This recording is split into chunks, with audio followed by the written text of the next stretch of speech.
El tema que hoy nos reúne es el tema de la abundancia, la prosperidad y la divina providencia en la Kabbalah. Un tema más que interesante, ¿sí? Y al mismo tiempo esclarecedor, por muchos motivos.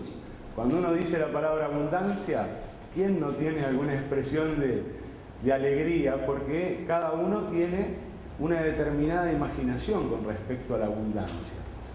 No solo en lo material, sino en todos los niveles de la vida, ¿sí? Pero la Cábala le da un toque particular, un toque interesante, ¿sí?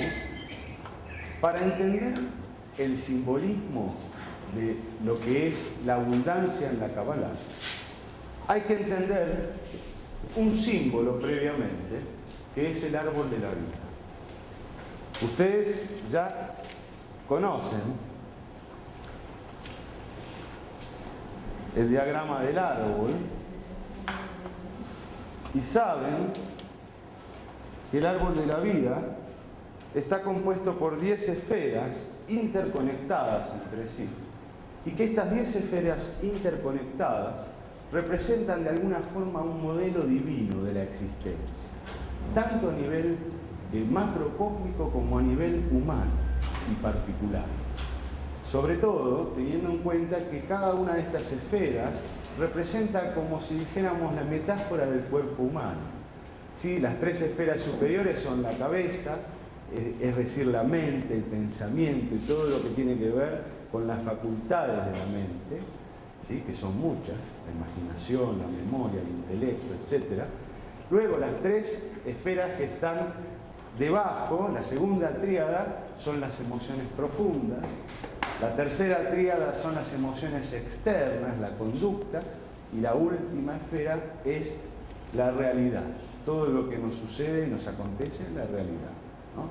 Estoy haciendo una introducción muy básica para poder después ir a la profundidad, ¿sí? Porque por sobre todo, como decía un filósofo, la cortesía del filósofo es la claridad, ¿no? ¿De qué sirve hablar de cábala tan elevada en híbrido si no podemos comprender? Entonces, vamos a empezar de abajo, pero subir la montaña juntos. El árbol de la vida representa entonces nuestro propio ser, nuestra existencia, lo que somos, cómo fluyen las energías desde el infinito hacia lo que nosotros somos. Cuando Dios se dispuso a crear, explican los cabalistas, y emanó la existencia, nuestras almas, nuestra existencia, esto fue en forma gradual, progresiva. Y esta progresión tiene que ver con el mismo esquema de la Sefirot.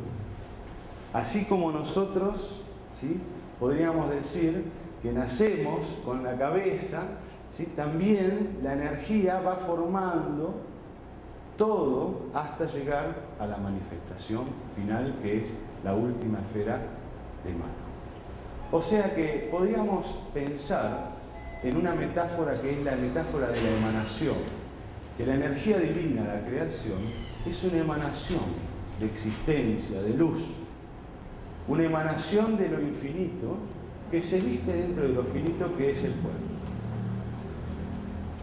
¿Cómo funciona ese árbol y cómo funcionamos nosotros? ¿Cómo funciona nuestra mente, nuestras emociones internas? ¿Cómo funcionan nuestras emociones externas, nuestra conducta, nuestro comportamiento? ¿Por qué nos comportamos como nos comportamos? ¿Por qué nos pasa lo que nos pasa? ¿Por qué tenemos determinadas situaciones, síntomas, problemas, etcétera, etcétera? Toda la realidad, ¿sí?, que nosotros podemos ver y percibir en todo nivel tiene que ver con un proceso que culmina en esto que llamamos Malkut, que es la realidad misma de cada persona. Pero, si esa realidad personal está desconectada de la energía infinita que viene de las primeras esferas, ¿sí?, de la esfera que se llama Keter, la corona. Keter es la corona y Malkut es el reino. Si nosotros no podemos conectar estas dimensiones, si nosotros no podemos conectar estas dos esferas, entonces lo que sucede es que tenemos una realidad, vivimos una realidad desconectada de lo trascendente, de lo esencial y del significado y de las respuestas. O sea, el alma es la que tiene la respuesta completa del ser humano. Es la experiencia directa del sentido de la vida. Entonces, la energía fluye permanentemente. Son las aguas que nunca cesan de fluir.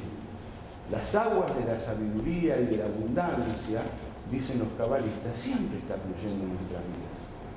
Más, somos nosotros que, dependiendo de nuestra forma de pensar, de sentir, de hacer, de actuar, como somos en la vida, cuál es el deseo motor que hace que hagamos lo que hacemos.